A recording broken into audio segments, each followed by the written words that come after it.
자, 오늘은 요한일서 2장 7절부터 11절까지의 말씀을 좀 살펴보겠는데, 이제 성경을 읽어 가실 때 자꾸 이제 전후 문맥을 자꾸 연결하는 훈련들을 하셔야 돼요. 그래야 글이 자연스럽게 흘러가면서 그 의미를 잘 도출해낼 수 있을 것이기 때문입니다. 그래서 제가 1번 항목에 좀 적어 놓기는, 자, 그리스도께서 우리를 하나님과의 사귐회로 초대를 하셨습니다. 그런데 이 하나님과의 사귐에 있어서 장애물이 있는데, 그 장애물이 무엇입니까? 바로 죄이죠. 죄의 문제를 해결하여 죄를 자백하면 용서해 주신다고 하셨으니까요. 그렇게 해서 죄의 문제를 해결하여 이 사귐을, 하나님과의 사귐을 회복하는 것이 성도에겐 굉장히 중요한 이슈가 될 것입니다. 그리고 이 사귐이 회복되면 여러분이 하나님과 올바른 관계에 놓여 있어서 하나님과 깊은 사귐을 가지고 있다는 증거가 무엇이냐? 그 증거는 여러분이 주님의 계명을 지키는 모습으로 드러나게 되는 것인데, 자, 그렇다면 우리가 던져야 될 질문은, 자, 우리가 하나님과 올바른 사귐을 가지게 되면 계명을 지키게 되는데, 그 계명이란 도대체 무엇입니까? 이런 질문을 던져볼 수 있겠고, 오늘 본문은 그 질문에 대한 답변을 제시하고 있습니다. 조금 헷갈려요, 그렇죠? 뭐 옛 계명이라고도 했다가 새 계명이라고도 했다가 빛 가운데 있다고 했다가 어둠 가운데 있다 등등, 좀 복잡하고 또 헷갈릴 수 있으실 텐데, 제가 오늘은 그걸 조금 해설해 드리는 것으로 시간을 대신하고자 합니다. 자, 우리 말씀드렸던 것처럼 여러분이 하나님과 올바른 관계에 놓여 있고 하나님과 사귐이 있다면 여러분은 하나님의 계명을 지키고 있는 것으로 드러나게 되는 것인데, 이 계명이란 무엇이냐라는 질문에 대해서 사도 요한은 이거 처음부터 너희들이 잘 알고 있던 것이고 너희가 처음부터 받아가지고 들어가지고 알고 있는 것이다, 이렇게 얘기를 해요. 그래서 이 계명이라고 하는 것은 우리가 이제 구약 시대 모세 오경 있잖아요. 모세가 하나님으로부터 받아 이스라엘 백성에게 전해주었던 계명이라고 하는 것이 있을 텐데, 자, 그것까지 거슬러 올라가는 것을 우리가 옛 계명이라고 부르는 거예요. 그래서 거기 지금 2.1.2번에 모세 시대까지 거슬러 올라가는 계명이다. 그래서 옛 계명 이렇게 적으시면 되겠어요. 제가 이제 잠시 후에 옛 계명과 새 계명의 공통점과 차이점을 말씀을 드릴 텐데, 자, 그리고 하나님께서 모세에게 주셨던 그 계명의 본질, 그 핵심이 무엇이냐? 예수님께서 마태복음 22장 37절로 40절에 모세를 통해서 주셨던 모세오경이라는 그 율법의 가장 핵심이 되는 내용이 무엇이냐? 마태복음 22장 34절부터 37절부터 40절에 우리 같이 한번 이 말씀 읽어볼까요? 같이 한번 읽습니다. 시작. 예수께서 이르시되 내 마음을 다하고 목숨을 다하고 뜻을 다하여 주 너희 하나님을 사랑하라 하셨으니 이것이 크고 첫째 되는 계명이요 둘째도 그와 같으니 내 이웃을 내 자신같이 사랑하라 하셨으니 이 두 계명이 온 율법과 선지자의 강령이니라. 아멘. 예수님께서는 모세의 오경의 두 구절을 가지고 요약해 주신 거예요. 우리가 표현하자면 모세에게 주셨던 하나님의 계명을 간략하게 두 문장으로 요약한다면, 하나님 사랑하라, 그리고 내 이웃을 내 몸과 같이 사랑하라 하는 말씀을 신명기에서 한 구절, 레위기에서 한 구절 뽑아가지고 구약 성경 전체를 요약해 주셨단 말이에요. 자, 이것은 우리가 처음부터 이스라엘 백성이면 누구라도, 혹은 예수님의 제자라면 누구라도 이 계명은 처음부터 들어 잘 알고 있는 내용들일 것입니다. 사도 요한은 옛 계명을 부정하려고 하는 것이 아니에요. 자, 옛 것은 완전히 이제 없어져 버리고 새로운 계명에 대해서 말하는 것이 아니라, 오히려 내가 너에게 전하고자 하는 이 새 계명은 너희가 예전부터 알고 지내왔던 그 옛 계명과 다르지 않다, 이렇게 이야기하고 있는 거예요. 그래서 2.2.1번에 보시면은 사도 요한이 말하고자 하는 것은 옛 계명이면서 동시에 새 계명이다, 이렇게 말해볼 수 있겠는데, 내용상 두 계명은 똑같습니다. 예수님의 제자들이 예수님과 올바른 관계를 맺게 되면 지켜가야 될 계명이 있다고 말씀을 드렸는데, 이 계명이라고 하는 것은 모세가 하나님으로부터 받아 이스라엘 백성에게 주었던 계명과 그 내용은 다르지 않다. 그 내용은 하나님 사랑하고 이웃을 내 자신과 같이 사랑하는 것이다. 만일 여러분이 하나님과 올바른 관계에 놓여 있다고 한다면은 여러분에게 나타나는 증거가 뭐냐? 하나님 사랑하고 있는 거예요. 그리고 여러분이 하나님과 올바른 관계에 있다는 것을 드러내주는 증거가 무엇이냐? 여러분의 이웃을 여러분 자신과 같이 사랑하고 있는 사람이야말로 하나님과 올바른 관계에 있다는 것을 드러내 보여주는 증거가 되는 것이다. 그건 구약 성경이나 신약 성경이나 다르지 않다 하는 겁니다. 그런데 중요한 건 뭔가 하면, 이거 누군 다 알죠? 하나님 사랑하는 거 좋죠?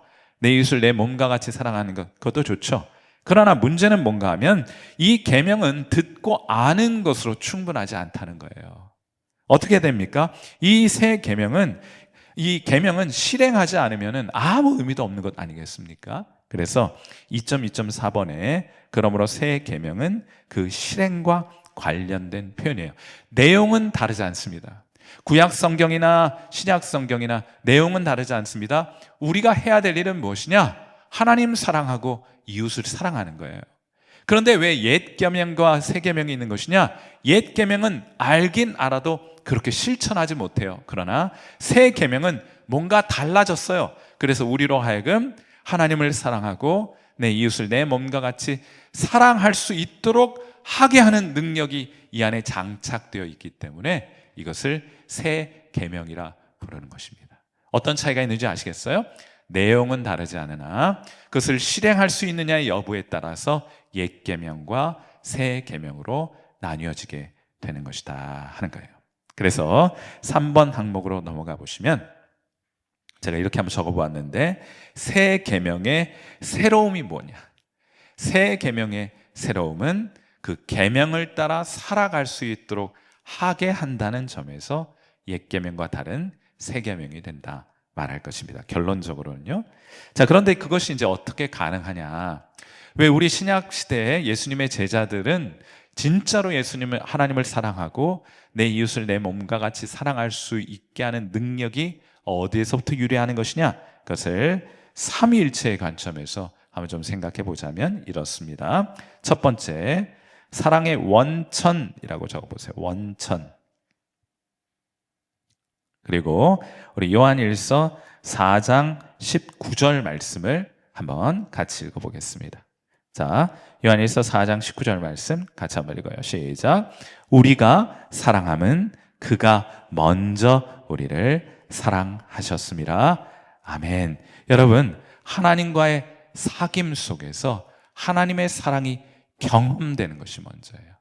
다시요. 하나님과의 관계에서 하나님의 사랑이 먼저 경험되는 것이 먼저 와야 합니다.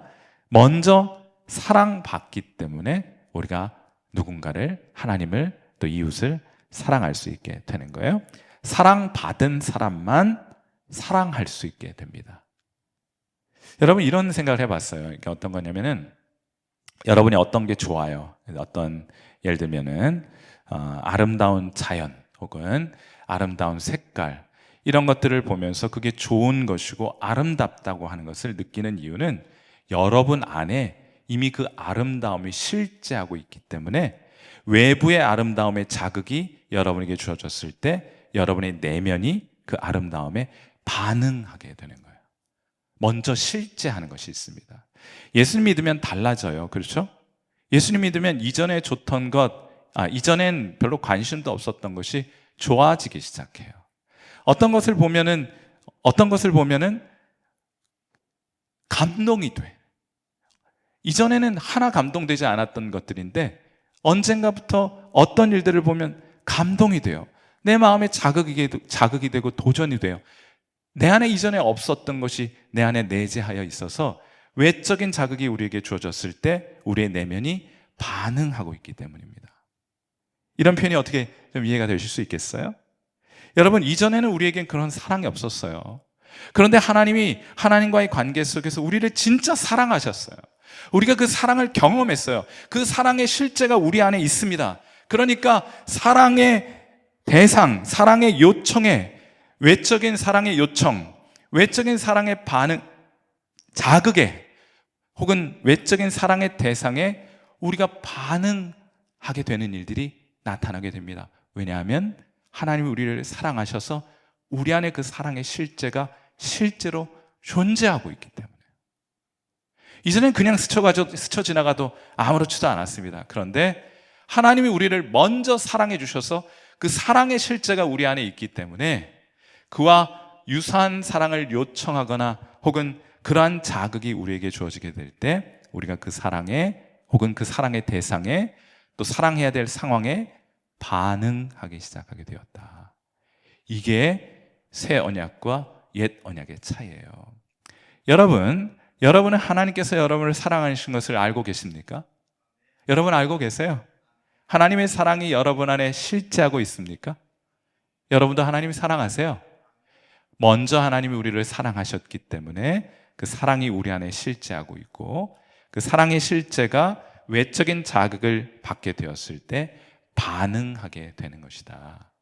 만약에 이 사랑의 경험이 없다면 여러분은 하나님을 향하여 혹은 여러분의 이웃을 향하여 사랑의 반응이 나타나지 않게 될 것입니다. 그럴 수 없어요. 자, 그것이 우리가 이 옛 계명과는 달리 새로운 계명을 가져서 우리 안에 사랑의 원천이 실제로 존재하고 있다는 것을, 그렇기 때문에 우리가 다만 듣고 아는 것이 아니고 하나님을 사랑하고 또 우리의 이웃을 실제로 사랑할 수 있게 된 것이다. 이렇게 말해볼 수 있겠습니다. 자, 두 번째로는 사랑의 모본이라고 한번 적어보세요. 사랑의 모본. 사랑의 모본. 야, 어떻게 이런 사랑이 가능합니까? 마음과 뜻과 목숨과 생명과 다 우리가 동원할 수 있는 모든 것을 다 동원해서 하나님을 사랑하고 내 이웃을 내 몸과 같이 사랑하는 이 사랑이 진짜 가능한 것이긴 합니까? 이런 질문 던질 수 있겠는데, 우리가 이 사랑의 모본이 되시는 예수님을 통해서 이 사랑이 실제로 가능한 것이구나 하는 것을 예수님께서 직접 우리에게 확증해 보여주셨어요. 예수님께서 사랑하셨던 사람들은 그냥 일반적으로 예수님의 제자들, 멀쩡해 보이는 사람들만 사랑했던 것 아니고 죄인들과 창기들, 그리고 심지어는 자신을 십자가에 못 박은 자들도 예수님이 사랑하셨던 것을 알게 됩니다. 누가복음 23장 34절, 이 사랑이 실제하고 있는 거예요. 자, 우리 한번 누가복음 23장 34절도 함께 읽습니다. 시작. 이에 예수께서 이르시되 아버지, 저들을 사하여 주옵소서, 자기들이 하는 것을 알지 못함이니이다 하시더라. 예수님께서 십자가에 못 박혀 죽으실 때 자신을 십자가에 못 박은 자들을 향해서 말씀하시는 거예요. 아버지, 저들을 사하여 주옵소서. 우리 같았으면요, 하나님, 벼락을 내려 주옵소서, 이렇게 했을 텐데 예수님께서는 그들을 알지 못하고 하는 것이니 그들을 용서하여 주옵소서 하고 친히 죄인들을 향한, 원수들을 향한 하나님의 사랑을 드러내 보여주셨다. 이게 이론적으로만 가능한 것이 아니라 예수님의 삶을 통해 실제로 구현될 수 있다 하는 것을 예수님께서 친히 드러내 보여주신 거예요. 자, 우리가 또한 사람들을 사랑한다는 것은 낭만적인 것 아닙니다. 장밋빛 사랑 그림은 애당초 내어 버리는 것이 좋아요. 예수님께서 사랑의 도를 혹은 섬김의 도를 통해 우리에게 어떻게 사람들을 사랑해야 하는지를 보여주셨는데, 요한복음 13장 14절 말씀 보시면, 내가 주와 또는 선생이 되어 너희 발을 씻었으니 너희도 서로 발을 씻어주는 것이 옳으니라. 아멘. 하나님께서 우리에게 기대하시는 사랑은 그냥 낭만적인 장밋빛 그런 사랑이 아니라 다른 사람의 종이 되어서 무릎을 꿇고 수건을 두르고 그들의 먼지가 묻은 시커매진 발들을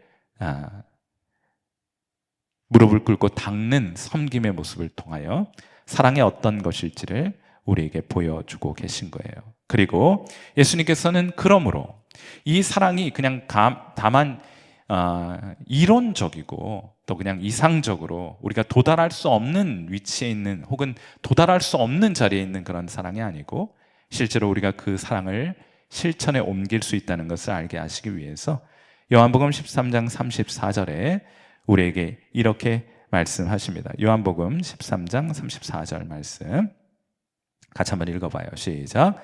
새 계명을 너희에게 주노니 서로 사랑하라. 내가 너희를 사랑한 것 같이 너희도 서로 사랑하라. 아멘. 이렇게 하나님께서 이게 이론적으로만 가능하다고 생각하는 것이 아니고 실제로 그 사랑이 가능하니 너희도 한번 해봐라. 이렇게 말씀하고 계신 것과 다르잖아요.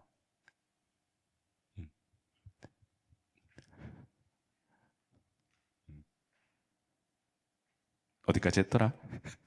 제가 감기약을 먹어가지고 지금 매우 정신이 혼란해요.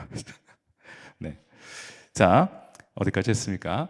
우리 예수님께서 사랑의 모범을 직접 보여주셔서 그것이 다만 이론에 그치지 않고 실제로 우리가 살아갈 수 있다는 것을, 우리도 또한 그런 사랑의 실천을 이루어갈 수 있다는 것을 예수님께서 친히 우리에게 보여주셨고 우리에게 그것을 명령하셨다 할 것입니다.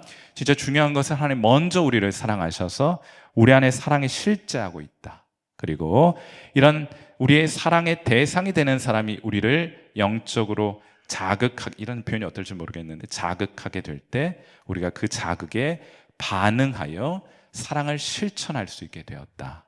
그리고 이런 일들이 가능하다는 것을 예수님께서 그의 모본을 통해 우리에게 보여주신 것이다. 이렇게 말할 수 있겠어요? 그 다음에 결정적으로 가장 중요한 옛 계명과 새 계명의 차이는 이 사랑의 능력이라고 한번 적어보시죠. 3.3번에 사랑의 능력. 네, 사랑의 능력.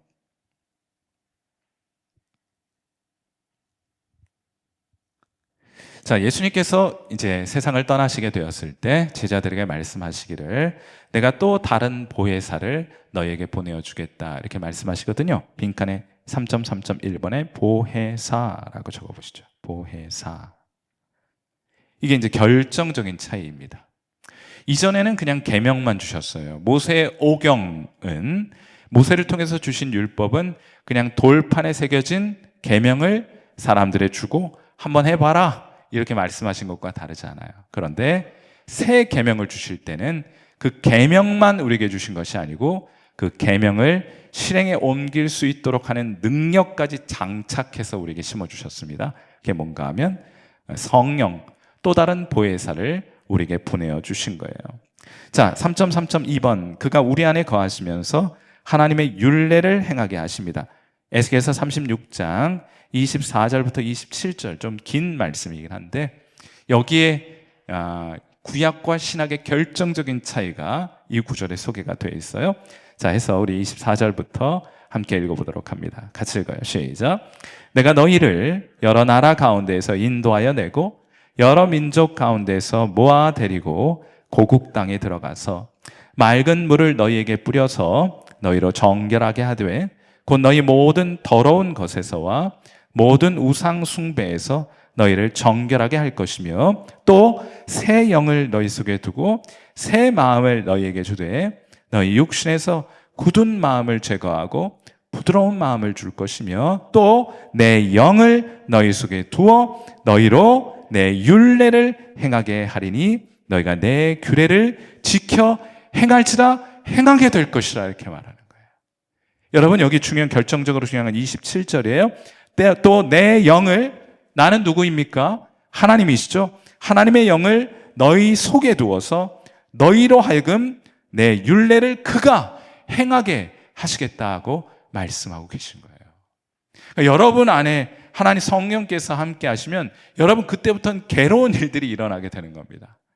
여러분을 자꾸 하나님께서 자극하시는 거예요. 하나님이 기뻐하시는 일, 하나님을 사랑하는 일, 이웃을 내 몸과 같이 사랑하는 삶의 자리로, 그 율례를 지켜 행하는 자리로 자꾸 우리를 자극하여 밀어붙이시는 거예요.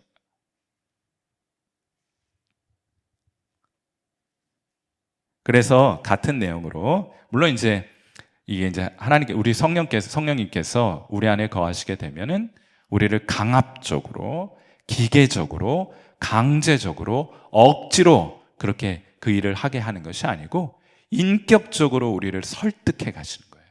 그래서 우리 3.3.3번에 여기 인격적으로 우리에게 소원도 주시고 그 일을 행할 수 있는 능력도 주시는 분이 우리 안에 거하시는 성령님이 그렇게 하고 계시다.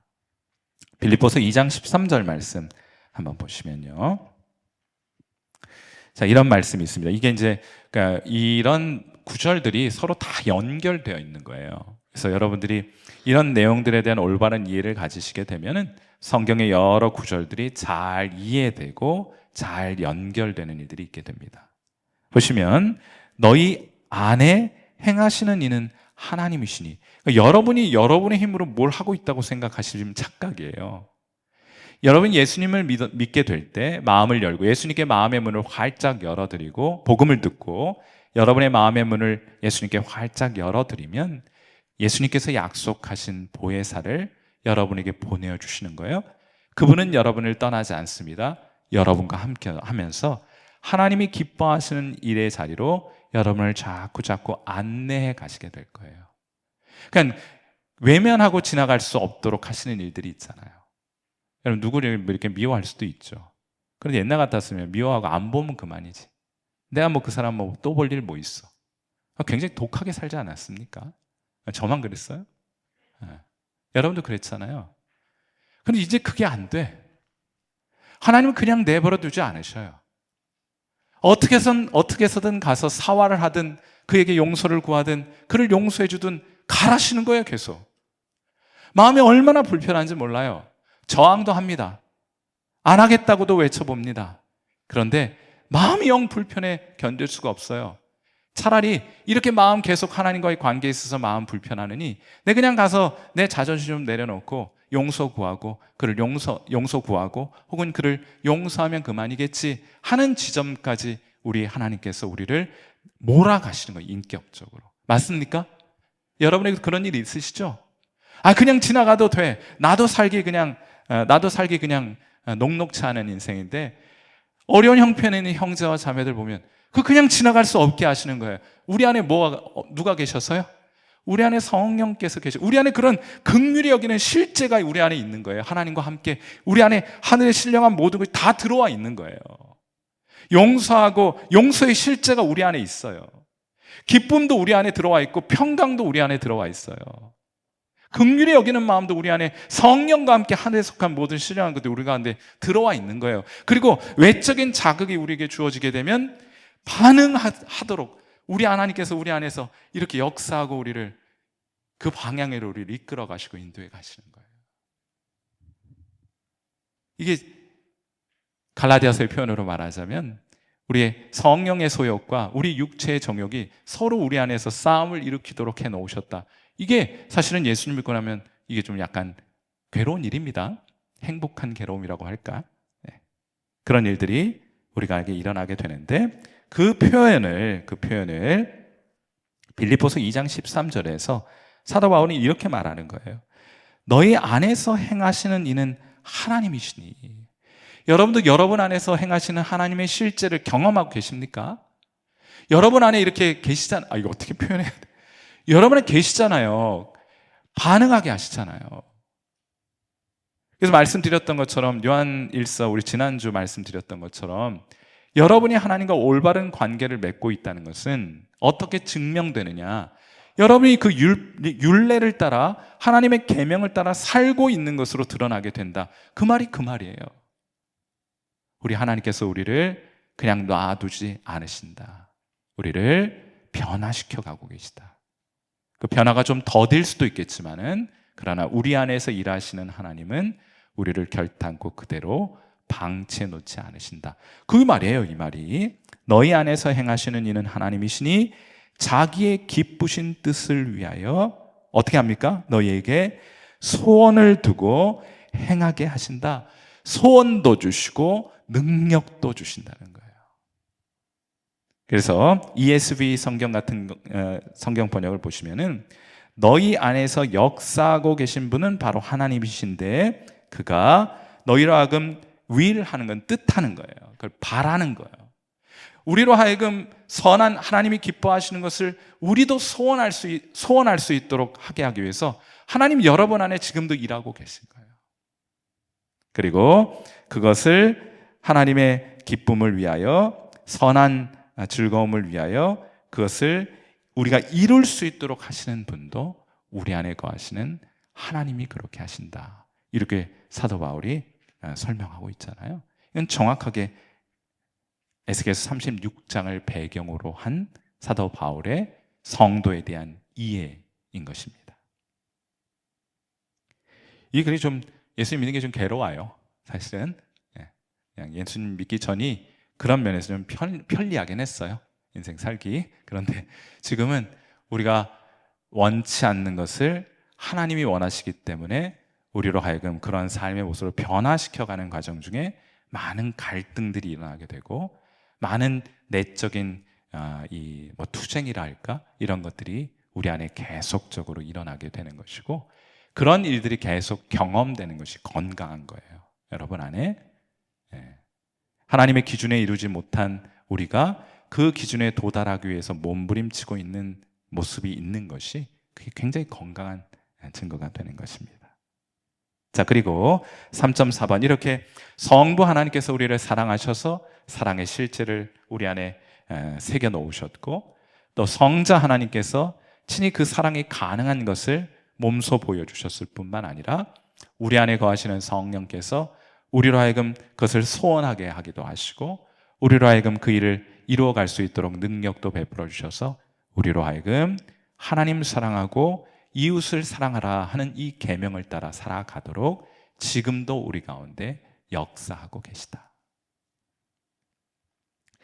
3.4번은 이제 우리의 반응일 텐데, 3.4번은 사랑에는 비용이 따릅니다. 자, 그래서 기꺼이 자신의 삶을 희생하는 사랑을 우리에게 요청하신다. 요한일서 3장 16절 말씀 보시면, 여러분 이게 이제 제가 하는 말이 아니고 성경을 통해서 사도 요한이 우리에게 하시는 말씀이니, 우리가 어떤 수준의 사랑을 우리에게 요청하고 계시고 우리가 실제로 성령의 인도하심을 따라 살아갈 때 어떠한 사랑이 가능한 것인지 한번 이 말씀을 통해 한번 읽어보도록 하죠.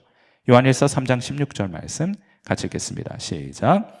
그가 우리를 위하여 목숨을 버리셨으니 우리가 이로써 사랑을 알고 우리도 형제들을 위하여 목숨을 버리는 것이 마땅하니라. 아멘. 뭐라고 해요? 우리도 형제들을 위하여 예수님께서 그렇게 하셨던 것처럼 목숨을 버리는 것이 마땅하니라. 여러분 괴로우실 거예요 이제. 하나님께서 여러분을 이런 사랑을 행하는 자로 인도해 가실 것이기 때문입니다. 전 못해요. 당연히 못하죠.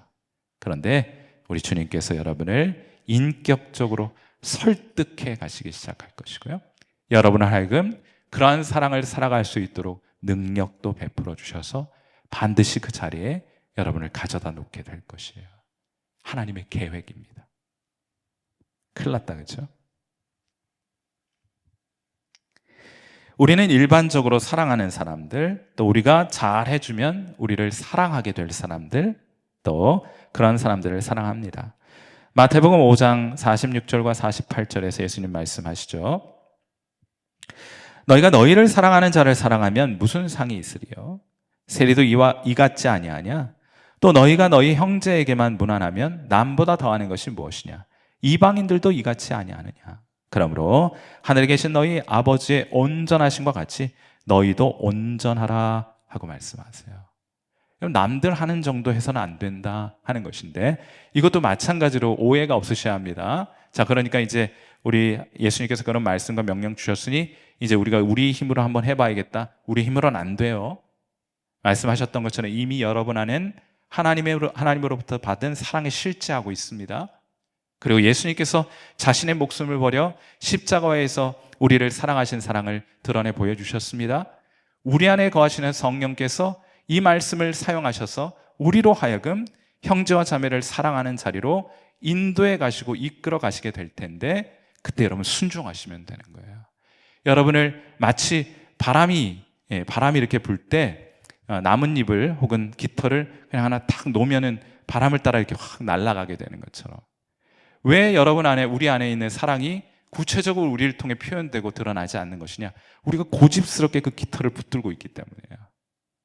주님께서 우리에게 명령하심을 따라 그 깃털을, 우리 자신의 깃털을 놓게 되면 우리를 통해서 마치 바람에 깃털이 날아가는 것처럼 우리를 통해 그 하나님의 사랑이 이 땅 가운데 드러나게 될 것이다. 그리고 결정적으로 이를 위해서 우리 자신이 부인되어야 하는 것이겠죠. 몇 차례 말씀드렸던 것처럼 손양원 목사님은 이제 예수님의 사랑이 비단 예수님께만 적용되고 실천되는 것이 아니라 우리도 얼마든지 그러한 삶을 살아갈 수 있음을 보여주시는 좋은 예가 된다고 말씀을 드린 바 있습니다. 말씀드렸던 것처럼 두 아들이 이제 좌경 의식을 가진 청년에 의해서 무자비하게 살해를 당하게 되죠. 얼마나 원통했겠나. 그런데 이제 이 손양원 목사님이 자기 아들을 죽인 이 청년의 구명 운동을 합니다. 지금 같았으면 있을 수도 없는 일인데 결국 그를 감옥에서부터 끌어내게, 감옥에서 앞장서서 구명 운동. 내 자식 죽였는데 내가 그 청년을 구명하겠다는데 누가 뭐라고 하겠냐. 그러면서 결국엔 그를 석방시키게 됩니다. 그런데 그게 다가 아니죠. 이 청년을 두 아들 대신에 양자로 삼겠다, 이렇게 얘기를 하는 거예요. 이 소리 듣고 가장 먼저 손 목사님의 따님이 울고불고 하면서 아버지를 만류하죠. 아니 아버지, 이렇게까지 하지 않으면 예수 못 믿는 겁니까? 다른 목사님들은 그렇지 않은데 왜 아버지는 항시 별나게 예수님을 믿으십니까? 이렇게 얘기를 하니까 손 목사님이 대답하셨다는 거예요. 손동희 권사님이신데 따님이, 동희야, 성경책을 자세히 보아라. 성경 말씀에는 분명히 원수를 사랑하라고 했다. 용서만 가지고는 안 된다. 원수를 사랑하라 했으니 사랑하기 위해 아들을 삼으려는 것이다 하고 그 아들을 삼으셨다는 거 아니에요. 사랑하는 성도 여러분, 이건 예수님께서 우리에게 주신 명령입니다. 우리는 선택할 수 없어요. 우리는 이 명령에 따를 수밖에 없습니다. 예수님께서 말씀하셨던 것처럼 내가 너희를 위해서 목숨을 버려 너희를 사랑했으니 너희도 형제들을 위하여 목숨을 버리는 것이 마땅하니라. 이 말씀이 여러분의 줄이 되어, 이 사랑의 줄이 되어 여러분을 이끌어가는, 사랑의 자리로 여러분을 이끌어가는 그런 원동력 되시기를 주님의 이름으로 축원해 드립니다. 자, 이제 알겠습니다. 거기까지 좋습니다. 이제 옛 계명도 주셨고 이제 새 계명을, 옛 계명과는 다른 새 계명을 우리에게 주셔서 우리로 하여금 이 사랑을 실천하며 살아갈 수 있도록 해 주셨는데, 여러분 이제 가능한 거예요. 이론적으로가 아니고 실질적으로 여러분이 하나님이 여러분을 인도하시는 데에 따라서 순종하시게 되면 이 사랑이 여러분을 통해 드러나고 실천함으로 나타나게 될 것입니다. 여러분 안에 있는 하나님의 사랑이 여러분을 통해 드러나게 될 것이에요. 실제로 일들이 가능한 것인데 우리가 언제나 이 일에 성공하지만은 않잖아요. 그래서 제가 빛과 어둠에 대한 이야기를 조금 해설을 해드려야 될 것 같습니다. 4번 보시면 이 새 계명의 종말론적 성격, 이렇게 제가 거창하게 이름을 한번 붙여보았는데, 여러분 종말에 대해서 잘 이해하셔야 돼요. 많은 분들이 종말을 예수님 재림했을 때 종말이 종말이라는 생각 가지고 있는데, 사실 그건 틀린 말은 아닌데 전부는 아니에요. 성경에서 종말은 그런 의미로 쓰이지 않습니다. 자, 4.1.1번에 보시면 종말이라고 하는 것은 뭔가 하면 새로운 왕, 새로운 나라, 새로운 질서의 출현과 함께 이전 것이 옛 것이 되잖아요. 그것을 종말이라고 말하는 겁니다. 무엇의 종말인가 하면 옛 왕의 종말이고 옛 나라, 옛 질서의 종말을 성경이 말하는 종말이라고 부르는 거예요. 그러니까 이제 먼 미래에 예수님 재림하실 때 그때가 종말이 아니고, 종말은 예수님이 이 세상에 오시는 것과 함께 옛 질서가 끝나게 되어, 그래서 예수님의 이 세상에 성육신한 그때부터 종말은 시작된 겁니다. 거기 질서라고 쓰시면 돼요. 갈라디아서 4장 4절과 5절 말씀 보시면 때가 찼음에 하나님이 그 아들을 보내사 여자에게 나게 하시고, 이게 성육신이잖아요, 그렇죠? 여자에게 나게 하시고 율법 아래 나게 하신 것은 율법 아래에 있는 자들을 속량하시고 우리로 아들의 명분을 얻게 하려 하심이라. 결정적으로 예수님께서 이 세상에 태어나신 것과 함께 옛 시대가 종말을 고하게 된 거예요. 무슨 말인가? 좀만 더 해설을 하자면, 종말이라고 하는 것은 죄가 왕으로 지배하던 옛 시대의 종말을 뜻하는 거예요. 이전에는요, 죄를 짓지 않을 수 없어서 지었습니다. 왜냐하면 죄가 왕노릇하고 있었기 때문에. 로마서 5장 같은 데 보시면 죄가 모든 사람 위에 왕노릇합니다. 왕노릇한다는 말은 뭐예요? 그의 명령에 따르지 않을 수 없다, 이런 뜻 아닙니까? 그런데 그래서 로마서 3장 23절 같은 데 보면 모든 사람이 죄를 범하였음에 하나님의 영광에 이르지 못하던, 이런 말이 있잖아요. 그러니까 예전에는 죄를 짓지 않고 싶다고 해서 짓지 않는 것이 아니고 짓지 않을 수 없어서 짓는 시대를 살았습니다. 죄가 모든 사람 위에 왕 노릇하고 있는 시대였기 때문이에요. 그런데 예수님께서 이 세상에 태어나셨습니다. 자, 그리고 예수님께서 이 세상을 사시면서 죄를 짓지 않는 놀라운 신인류가 이 세상에 등장하게 된 거예요. 요한 1서 3장 5절 말씀을 보십시오. 요한 1서 3장 5절 말씀. 자막 있으십니까? 요한 1서 3장 5절 말씀. 그가 우리 죄를 없애려고 나타나신 것을 너희가 아나니 그에게는 죄가 없느니라, 이런 표현이에요. 여러분, 죄가 이 세상에서 모든 사람들 위해서 왕노릇하는 시대에는 그 어느 누구도, 어느 예외도 없이 모든 사람이 죄를 범하여 지냈는데, 예수님이 이 세상에 오셔서 죄를 짓지 않게 되는 것을 통해서 옛 시대가 관여할 수 없는, 죄라는 왕이 통치할 수 없는 한 인간이 이 세상에 존재하게 된 것입니다. 또 하나요, 로마서 5장 21절 말씀 보시면 이런 말씀이 있습니다. 이는 죄가 사망 안에서 왕노릇한 것 같이 은혜도 또한 의로 말미암아 왕노릇하여 우리 주 예수 그리스도로 말미암아 영생에 이르게 하려 함이라 하는 말이 있어요. 자, 죄를 범하는 사람들은 모두가 사망에 이르게 되죠. 그러니까 옛 시대에 속한 사람들은 누구나 죄인이고 누구나 사망에 이르게 되었습니다. 그런데 예수님께서 이 세상에 오셔서 죄를 짓지 않으시네요. 그리고 그분이 죽으셨다가 다시 부활하셨네요. 그러니까 그는 죄도 이기시고 또 사망도 이기신 분이 되시지 않습니까? 옛시대의 종말을 예수님이 이 세상에 오신 것과 함께 옛시대의 종말이 선언된 거예요. 성경적으로는 그것을 종말이라고 부릅니다. 사망의 권세가 깨어져 버린 거예요. 로마서 6장 9절 말씀 보시면 이는 그리스도께서 죽은 자 가운데서 살아나셨음에 다시 죽지 아니하시고 사망이 다시 그를 주장하지 못함이라. 예수님 안에 새로운 시대가 열리게 되었다. 죄가 왕노릇하지 못하는 새로운 시대가 열리게 되었다. 사망이 더 이상 왕노릇하지 못하는 새로운 질서가 시작되었다. 이걸 종말이라고 하는 거예요. 종말은 이미 시작된 것입니다. 그런데 이제 문제는 뭔가 하면 이게 시작은 됐는데 아직 완성이 안 됐어요. 그래서 제가 4.2번에 보시면은 종말의 신학적 구조, 이건 좀 제가 말씀드렸죠. 제가 여러분 표정 보고 있다고. 그래서 지난주에 그래프는 이제 강의할 때 좀 생략해야 되겠다 생각했고요.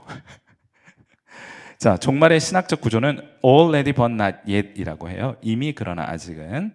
그래서 죄와 사망의 권세는 예수님 때문에 결정적으로 패배했습니다. 죄와 사망이 모든 사람을 통치하던 시대가 끝난 거예요. 종말이 선언되고 선고된 것인데, 그러나 사탄의 잔여 전투는, 거기 잔여 전투는 최후의 심판 때까지 지속되는 것이다.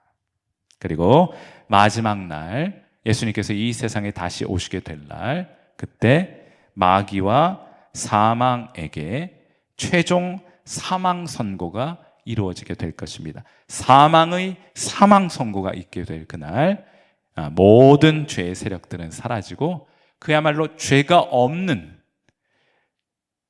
천국은 죽음만 없는 게 아니고 죄가 존재하지 않거든요. 우리는 단 한 번도 죄가 존재하지 않는 세상에 살아보지 않았습니다.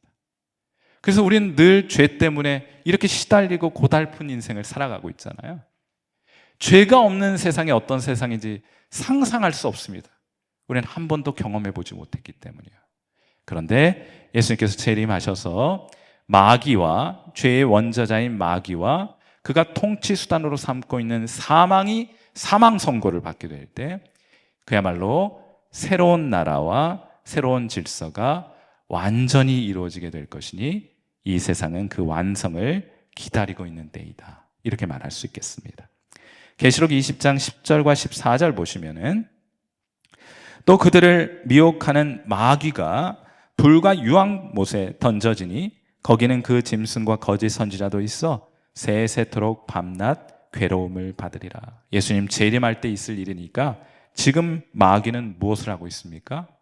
하나님의 백성들과 영적인 전쟁을 벌이고 있는 것이고 하나님의 백성들을 죄로 무너뜨리고자 하는 일들을 지금도 감행하고 있는 것이고 그래서 우리가 때로는 죄를 범하여 하나님 앞에 비참한 모습으로 뒹굴고 있는 일들이 나타나고 있는 거예요. 자, 그리고 요한계시록 20장 14절 말씀 보시면 사망과 음부도 불못에 던져지니 이것은 둘째 사망이다. 재밌죠? 사망이 사망 선고를 받습니다. 그래야 이제 더 이상 두려움을 무기로 죽음을 통치 수단으로 삼아 하나님의 백성들을 지배하던 마귀의 세력이 최종적으로 멸망받게 되는 일들이 있게 되면 그때 새하늘과 새 땅이 우리 앞에 펼쳐지게 되는 거예요. 한 번도 상상할 수 없습니다. 상상해 보지 못했어요. 상상하려고도 상상되지 않아요. 죄가 없는 세상을 살아간다는 것이 어떤 것인지 너무 기대가 됩니다. 제가 이 말씀을 드리는 이유는 말씀드렸던 것처럼 종말은 이미 시작됐지만 완성되지 않았어요. 빛은 이미 시작됐지만 먼 동이 터오고 있지만 아직은 어둠이 공존하고 있는 시대를 저와 여러분이 살아가고 있는 거예요. 4.3번에 그래서 빛과 어둠이 공존하는 시대이다. 요한일서 2장 8절 말씀 보시면 다시 내가 너희에게 새 계명을 쓰노니 새 계명이라는 건 아까 말씀드렸던 것처럼 옛 계명과 내용상은 똑같지만은 그것을 가능하게 하는 능력이 이 새 계명 안에는 장착되어 있다고 말씀을 드렸어요. 너희에게 새 계명을 쓰노니 그에게와 너희에게도 참된 것이라 이는 어둠이 지나가고 있긴 있는데 아직 머물러 있는 단계예요. 참빛이 벌써 비치긴 했는데 아직 다 어둠을 몰아내지 못한 어둠과 빛이 공존하는 시대를 우리가 살아가고 있다. 그걸 제가 아까 종말론으로 말하자면 이미 종말은 시작됐지만 아직 완성되지 않은 이 긴 기간 속에 우리가 살아가고 있기 때문에 이렇게 신앙생활 힘들고 어렵다고 느끼면서 살아가고 있는 거예요. 먼 동이 터오고 있지만은 아직은 아침이 되지 않은 새벽 시간 그런 정도 되겠고 그러나 이 어둠은 점진적으로 사라져 마침내는 모두 사라지게 될 것입니다. 태양이 뜨면 어둠이 공존하다가 점점 높이 떠오르면 나중에 그 어둠이 다 사라지게 되는 것처럼 우리 주님이 다시 오시게 될 때 그런 일이 있게 될 것이다 하는 거예요. 그러한 관점에서 요한일서 2장 9절이 현실적으로 저와 여러분에게도 경험되는 실제가 됩니다. 2장 9절 빛 가운데 있다 하면서 그 형제를 미워하는 자는 지금까지 어둠에 있는 자이다 하는 거예요. 우리도 얼마든지 사랑해야 될 대상으로서의 형제와 자매를 미워할 수 있다. 왜요? 우리가 그 끼인 사이에 살아가고 있기 때문에 빛과 어둠이 공존하고 있는 시대를 살아가고 있기 때문에 이미 시작되었으나 아직은 완성되지 않은 종말의 때를 살아가고 있기 때문에 이러한 일들이 우리에게 있는 것이다. 그래서 미워하잖아요. 그죠? 아니에요? 여러분 미워하는 사람 마음속에 품고 있는 분들 계시잖아요. 아니에요? 아멘이에요? 그래서 여러분 이런 올바른 종말론을 이해하는 것은 완벽주의에서 벗어날 수 있습니다. 우리도 얼마든지 그럴 수 있다.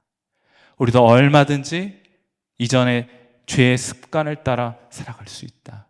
우리도 얼마든지 하나님 우리에게 주신 새 계명을 거슬러 형제와 자매들을 미워하는 마음을 품고 우리 얼마든지 그런 모습으로 살아갈 수 있는 사람들이다. 놀라지 마세요. 실패해도 놀라지 마세요. 중요한 건 무엇입니까? 그러나 우리는 이제 더 이상 옛 시대에 속한 사람들이 아니라 새로운 시대에 속한 사람이 되었으니 다시 일어나서 승리를 향해 형제와 자매들을 사랑하는 자리로, 하나님을 사랑하는 자리로 다시금 일어나 나아갈 수 있게 되는 거예요. 언제든 이 오뚜기처럼 다시 일어서는 것이 신앙입니다. 사랑하는 성도 여러분, 하나님께서 우리에게 요구하시는 사랑은 우리가 어떤 인간적으로 신앙에 대한 어떤 이해를 가지고 있든지 관계없이 하나님께서는 형제와 자매를 위하여 자신의 목숨을 버리기까지 형제와 자매를 사랑하는 자리로 나아갈 수 있으며 내가 그렇게 하겠다고 말씀하시거든요.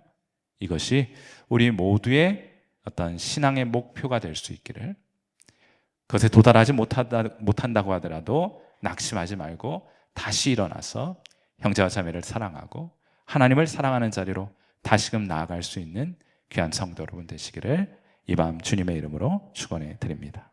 우리 함께 기도하도록 하죠. 자, 우리 함께 기도하실 때 우리 안에 진짜 그런 놀라운 일들이 있다고요? 하늘에 속한 모든 신령한 복이 우리 안에 다 들어와 있다고요? 우리 얼마든지 주님처럼 사랑할 수 있다고요? 하나님 우리를 먼저 사랑하셨기 때문에, 주님께서 그 실천을 친히 보여주셨기 때문에 성령께서 우리로 하여금 예수님처럼 사랑하며 살아갈 수 있도록 우리 안에서 역사하고 계시기 때문에 멋지지 않습니까? 우리도 그런 모습으로 형제와 자매를 사랑하는 자로 살아갈 수 있다면 얼마나 멋진 일이겠어요. 주님, 이런 일들이 우리를 통해 이루어지게 되기를 기도합니다. 우리를 하나님께 맡겨드립니다. 주님이 원하시고 빚기를 원하시는 토기장이 되신 주님께서 우리를 그런 사랑하는 자로 빚어 사용하여 주옵소서. 여러분, 우리 그렇게 한번 우리 자신을 위해서 함께 기도하는 시간 갖도록 해요. 함께 기도하겠습니다.